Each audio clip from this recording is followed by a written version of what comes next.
AI గుండె జబ్బులను ముందే గుర్తించడంలో ఎంతవరకు సహాయపడుతుంది? ప్రెజెంట్ అంతా ఏఐ జనరేషన్ కాబట్టి, సో ఏఐ ఎంతవరకు సహాయపడుతుంది? సో ఏఐ ఇప్పుడు చూసుకుంటే, ఇప్పుడు మేము ఎవరన్నా ఒక పేషెంట్ వస్తే, ఇప్పుడు చాలామందికి ఏంటంటే హాస్పిటల్కి వెళ్ళి డాక్టర్ని కలవాలా, వాళ్ళు చాలా క్వశ్చన్లు అడుగుతారు, వాళ్ళకి చెప్పాలా అన్నది ఒక బ్యాక్ ఆఫ్ ది మైండ్ ఉంటుంది. సో ఇప్పుడు ఏఐ జనరేటెడ్ ఇవి మేము ఏం చేస్తున్నామంటే రిస్క్ అసెస్మెంట్, మీకు ఎంత రిస్క్ ఉంది, మీకు ఒక క్వశ్చనర్ ప్రిపేర్ చేస్తాం.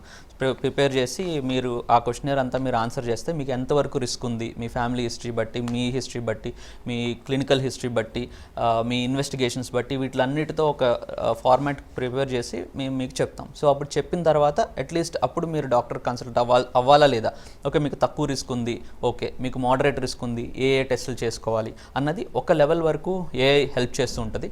బట్ ఆ మీడియం రిస్క్, హై రిస్క్ అనేది ఏఐ చెప్తే మాత్రం వెంటనే డాక్టర్ దగ్గరికి వెళ్ళి కన్సల్ట్ అయ్యి ఆ తర్వాత ఏం టెస్టులు అనేది డాక్టర్ చెప్తారు.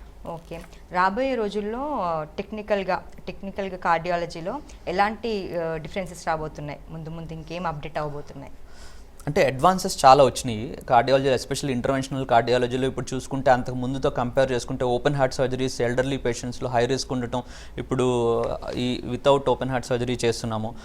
టెక్నాలజీ అడ్వాన్స్ అవ్వడం వల్ల ఏదైనా ఏ బ్లాకేజ్ కానీ, కాల్షియం ఎక్కువ ఉన్నా కానీ, గట్టిగా ఉన్నాయి కానీ, ఇవన్నీ ట్రీట్ చేసి స్టంట్స్ అయ్యి అమర్చబడి జరుగుతుంది.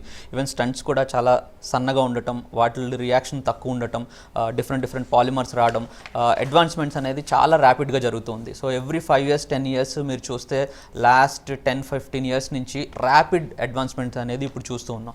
సో మనం చాలా అడ్వాన్సెస్ ముందు మనం చూస్తూ ఉన్నాం.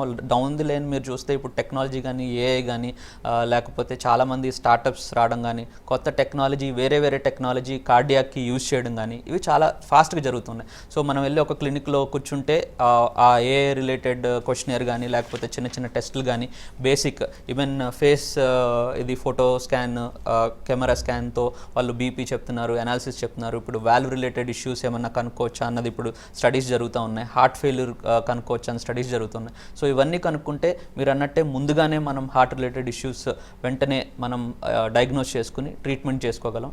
అప్పుడు లాంజివిటీని, క్వాలిటీ ఆఫ్ లైఫ్ చాలా బెటర్గా ఉంటుంది.